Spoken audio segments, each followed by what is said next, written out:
Neste vídeo, falaremos sobre a autenticação e o controle de acesso nas aplicações móveis de GeneXus usando o GAM. As aplicações móveis nativas instaladas nos dispositivos consomem serviços REST do servidor web. Estas aplicações criam uma interface de usuário que também é baseada em recursos, além de metadados. Dada esta arquitetura, é importante ter um mecanismo de segurança para evitar que estes tipos de ações sejam realizadas por usuários não autorizados. A maneira de fazer isso, é claro, é usando o GAM. Assim como nas aplicações web, por meio da configuração de ativar a propriedade de segurança integrada, estamos adicionando segurança automaticamente à aplicação móvel. Esta segurança pode ser tanto por autenticação quanto por autorização. Vejamos isto com mais profundidade. Assim como nas aplicações web, nas aplicações móveis nativas, um cenário possível é que todos os objetos móveis nativos sejam privados. Configurando nossa aplicação com o nível de segurança integrado em autenticação, conseguiremos que todos os objetos exijam que o usuário se encontre com uma sessão ativa. Vejamos agora como se comportam e funcionam os tipos de autenticação em aplicações móveis. Vamos começar com o tipo local. Este tipo de autenticação funciona da mesma forma que as aplicações web, onde as credenciais dos usuários são armazenadas na tabela User do GAM. Como já mencionamos, a senha não é armazenada. No seu lugar, é armazenado um hash dela, utilizando uma chave única para cada usuário e o algoritmo SHA-512. Em seguida, simplesmente é feita uma requisição POST a partir do cliente para o servidor, onde neste caso o cliente corresponde ao dispositivo móvel. Por trás, no que é baixo nível, este e todos os métodos de autenticação com GAM utilizam o protocolo OAuth 2.0. Aqui podemos ver um exemplo do que seria a requisição POST que mencionamos. A requisição é realizada para a URL de nossa aplicação, seguida de /OAuth/Access Token. Como parâmetros, são incluídos os típicos Client ID e Client Secret, o Grant Type e Scope, e finalmente o nome de usuário e senha.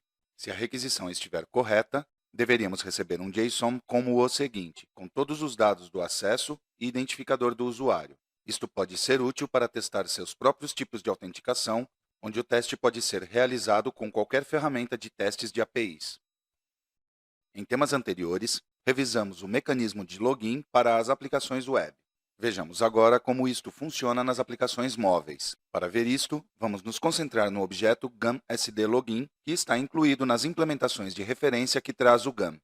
Neste caso, o início de sessão local é realizado através do External Object genexus.sd.actions e seu método de início de sessão chamado login. Por trás, uma vez iniciada a sessão, a informação é armazenada no dispositivo, mas de forma criptografada, salvando um token de segurança utilizando o KeyStore, no caso de Android, ou KeyChain, no caso de iOS. Este método de login, pertencente a Actions, está sobrecarregado, então permite incluir o parâmetro adicional Login External Additional Parameters, como vimos nos casos de login externos há pouco. Vejamos isto com outro exemplo e detalhe. Esse parâmetro que mencionamos deve corresponder ao objeto chamado da mesma maneira, o qual se parece com isso. Um objeto de utilização desta sobrecarga no método de login SD pode ser o seguinte. O objeto Login External Additional Parameters permite estabelecer o guide do repositório ao qual queremos nos conectar. Isto é útil quando é uma aplicação multitenant. Quando damos um valor para a propriedade repository do parâmetro Login External Additional Parameters, pode ser estabelecida a conexão a esse tenant, em particular para esse cliente, representada por um repositório e seu guide. Além desta opção que utilizamos, temos outras que podem ser o nome do tipo de autenticação e uma lista de propriedades dinâmicas, ID e valor, que poderia necessitar a aplicação.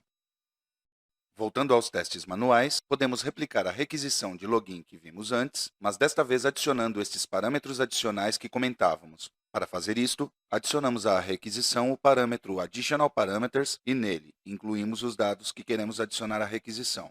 Neste caso, vemos que é incluído o nome do tipo de autenticação que queremos utilizar e duas das propriedades que mencionávamos anteriormente, como ID, valor, onde neste caso é o nome de uma empresa e sua filial. Como já vimos no tema de autenticação, podemos utilizar o Google como provedor de identidades para o início de sessão. Vejamos uma configuração disto. No site do Google, devemos criar uma aplicação de cliente e obter a informação e segredo do cliente. A URL deste site é a seguinte. Primeiro vamos para a seção API e Serviços e clicamos na seção Credenciais, selecionando ID de cliente OAuth. Em seguida, selecionamos Aplicação Web no tipo de aplicação. Uma vez feito isto, devemos alterar as URI de redirecionamento. Lá, podemos especificar a URI completa de nossa aplicação, incluindo /OAuth, /GAM, /signin, como é visto na imagem. Este último é importante e se aplica independentemente de nossa aplicação ser Java ou .NET. Sempre deve ser especificada a URL completa da aplicação, incluindo o diretório virtual, seguido de /OAuth, /GAM, /signin. Depois de confirmar isto, obteremos nossa informação do cliente e terminamos deste lado. Agora vamos configurar nossa aplicação no back-end do GAM. Para isso, criamos um novo tipo de autenticação do Google e completamos a informação com a fornecida pelo Google.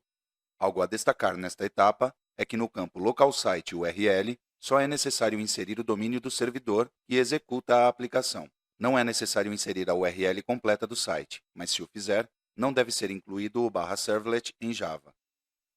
Neste momento, já temos configurados o lado do Google e do back-end. Mas como estamos em uma aplicação móvel, precisamos de uma lógica diferente no login de nossa aplicação. Então, devemos adicionar um evento em que nos autentique com o Google. Vemos que esta lógica agora utiliza o método loginExternal do External Object Actions. E como primeiro parâmetro é indicado que é um tipo de autenticação do Google através do domínio GAM Authentication Types. Então, o nome de usuário e senha serão ignorados. E, por último, temos Login External Additional Parameters, com o qual podemos indicar informação adicional ao login que nos seja útil. Neste caso, definimos o nome do tipo de autenticação. Isto é útil no caso em que tenhamos mais de um tipo de autenticação do Google no repositório, e com este nome poderemos selecionar o que queremos. Caso contrário, podemos fazer a chamada de login sem utilizar este parâmetro. Mais adiante, veremos com mais detalhes este atributo, e com isto finalizamos o processo de autenticação com Google. Vejamos agora o caso do Facebook. No curso introdutório, mostramos como fazer um tipo de autenticação com Facebook, então não vamos repetir isto. Você pode consultar como fazer isto no referido curso ou na wiki de GeneXus. Assim como no caso do Google, uma vez que tenhamos nosso cliente e o tipo de autenticação no back-end do GAM criados e configurados, precisamos de uma lógica personalizada na aplicação. Neste caso, novamente adicionamos um evento novo com o seguinte. A explicação é a mesma que a do Google, com a diferença que agora, no primeiro parâmetro do Login External, indicamos que o tipo é Facebook. Autorização. No caso dos painéis SD, o GAM verifica se o usuário tem permissão para executá-los. Para isso, verifica se o usuário possui a permissão prefix_execute, onde prefix é o prefixo de permissão definido para o objeto. Caso seja detectado um erro de permissão, ele será exibido em tela ou será redirecionado para o objeto especificado como não autorizado para a propriedade SD. Nos painéis Work with SD, a lógica de negócio é resolvida utilizando Web Services REST. Quando são gerados estes objetos, também são gerados provedores de dados expostos como serviços Web REST. Estes serviços web tornam-se privados quando você declara a segurança dos objetos mencionados. Um detalhe a considerar é que as ações nos painéis dos Work with SD estão relacionadas diretamente com o Business Component associado ao Work with. Isso significa que, se for aplicado o padrão Trabalhar com a uma transação, ela será salva automaticamente como Business Component exposto como um serviço Web REST. Para controlar as permissões sobre as ações de inserir, atualizar e excluir, você deve declarar as permissões no próprio Business Component. Dado que a ideia é validar se o usuário possui direitos para executar um objeto dependendo do método com o qual é emitida a chamada, o método GET requer a permissão prefix_services_execute, onde neste caso prefix é a permissão definida para o Business Component, e esta é a permissão mínima exigida. O restante das permissões são Insert, Update e Delete. Aqui, como sempre, também temos o Full Control, que abrange todas as permissões. Anteriormente, mencionamos que o usuário poderia ser redirecionado para o objeto de não autorizado caso não tivesse permissões para acessar um recurso. Este objeto podemos configurar no nível de versão da KB na seção Smart Device Specific. E não só podemos configurar isso, mas também é a partir dali que devemos definir quais objetos serão os associados ao login e à alteração de senha. Vejamos uma particularidade deste último. Da mesma forma que nas aplicações web, quando um usuário expira ou precisa alterar sua senha, ele é redirecionado automaticamente para o objeto de alteração de senha. Em particular, para mobile, temos o objeto GAMSD Change Password, dentro dos objetos de exemplo já incorporados pelo GAM, e é possível ser utilizado para este efeito. Como dissemos antes, se ocorrerem as condições em que o usuário deve alterar sua senha, ele não poderá fazer mais nada enquanto não ocorra a alteração, pois as aplicações sempre o redirecionarão para o objeto que foi configurado para alterar a senha. Com GNexus, temos a possibilidade de ter aplicações tanto online como offline. Vejamos as diferenças que elas têm, junto com seus objetos e métodos. Vamos começar com as offline.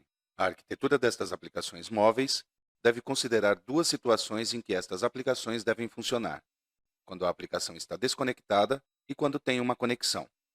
No primeiro caso, a aplicação deve ser capaz de processar dados e interagir com uma base de dados sem conexão com a rede. No segundo caso, a aplicação pode sincronizar dados com o servidor chamando serviços REST. Sem importar se está conectado ou não, o processamento da aplicação é realizado no dispositivo, atualizando sua base de dados local. Uma vez estabelecida uma conexão, a aplicação executará a sincronização de suas alterações que foram feitas enquanto estava desconectado. Uma aplicação móvel dessas podemos dividir em dois componentes, um componente local e um componente de servidor. O servidor pode ter um back-end para a aplicação, a base de dados e uma camada de serviços para a sincronização de dados com os dispositivos. Nos dispositivos, as aplicações também possuem uma base de dados com um subconjunto dos dados do servidor e toda a lógica que deve ser executada localmente. Por sua vez, a aplicação também possui todos os metadados necessários para o desenho da interface de usuário e os eventos do usuário. Ambos os componentes se comunicam por meio de serviços REST para realizar a sincronização necessária para completar a base de dados local e enviar as alterações realizadas no dispositivo para o servidor. Vamos ver agora as aplicações com conexão. E para isso voltamos à ilustração que vimos no início. Os dados requeridos pela aplicação que residem no dispositivo serão obtidos consumindo serviços REST, que acessarão a base de dados do usuário e retornarão a informação solicitada para a aplicação. Para determinar se uma aplicação será online ou offline, você deve configurar a propriedade Connectivity Support no objeto main, com o valor desejado. Como vemos, esta propriedade se encontra abaixo do item Network. Se a aplicação é offline, não é realizada uma verificação de permissões automáticas no dispositivo. Isto só acontece nas aplicações online, pois é acessado um serviço REST no servidor. Aplicação com usuário anônimo. O que significa isto?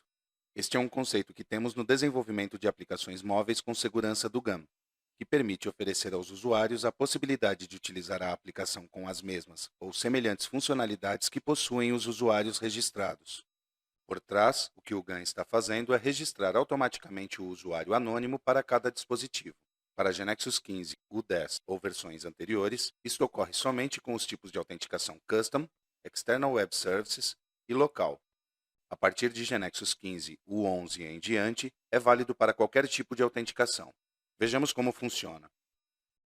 Cada dispositivo possui um identificador para ele. Portanto, quando um usuário começa a utilizar a aplicação, automaticamente é criado um usuário do GAM usando esse identificador e solicita um token. Este usuário criado possui as seguintes características. É visto pela aplicação como qualquer outro usuário, mas possui a propriedade GAMUser_is_anonymous igual a true. Não são conhecidos, solicitados ou armazenados dados pessoais da pessoa que opera o dispositivo. Portanto, permanece completamente anônimo. Sua sessão nunca expira, sem importar a expiração do token de OAuth que tenha sido definido para as sessões. Se o usuário decide registrar-se na aplicação, ao utilizar o método GAMUser.save, será criado o novo usuário com seus dados cadastrais, e a ele será atribuído o mesmo identificador que tinha o usuário cadastrado automaticamente. Isto permite que qualquer informação relacionada ao usuário registrado automaticamente que tenha gravado a aplicação permaneça associada ao novo usuário registrado, sem ter que realizar alterações nas relações usuário-dados que tenham sido gravados anteriormente. Vejamos um exemplo para entender isso em profundidade. Suponhamos que temos uma aplicação de venda de plantas. A referida aplicação tem a possibilidade de se registrar e fazer login com uma conta. Além disso, podemos marcar como favoritas as plantas que quisermos, para depois, por exemplo, podermos comprá-las. Agora, o ideal seria que, se ainda não iniciei sessão na aplicação e seleciono alguma planta como favorita, na hora do cadastro aquelas favoritas continuem sendo. Isto é o que nos permite a funcionalidade de usuário anônimo. Se a ativamos, a pessoa poderá marcar todos os favoritos que quiser sem se preocupar se já está logado na aplicação ou não, pois caso não esteja, ao se registrar, os favoritos serão passados automaticamente para a sua conta. O mesmo poderia ser aplicado ao carrinho de compras, por exemplo, mantendo para a pessoa os itens selecionados no carrinho quando se registre para fazer o checkout. Um detalhe a destacar é que se o usuário já estava registrado, os favoritos não são passados, pois o que ele faz é um login e não um usuário novo. Isto só funciona com o registro. Esta propriedade está disponível para os objetos mobile que são main, por exemplo, o panel, quando a propriedade de ativar a segurança integrada é definida como verdadeira.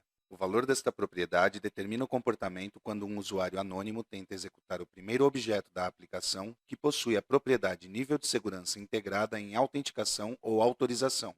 Como vemos na imagem, os possíveis valores para a propriedade de autorregistro são verdadeiro ou falso. Se selecionarmos falso e tivermos definido o nível de segurança integrado como autenticação ou autorização, ao usuário anônimo será exibida uma caixa de diálogo indicando que ele precisa fazer login ou registrar-se. Se selecionarmos verdadeiro, em vez de solicitar login ou registro, a aplicação criará automaticamente um usuário com base na informação do dispositivo móvel do usuário. Caso desejemos identificar estes usuários registrados automaticamente, temos as seguintes formas. Uma opção é através do usuário da seção GAM, perguntando diretamente se é um usuário autorregistrado. Outra forma similar em termos de usuário é a seguinte, onde retornará um booleano indicando se o usuário atual é anônimo ou não. E a última opção é a seguinte, onde primeiro se obtém o usuário do GAM e depois se consulta se é autorregistrado.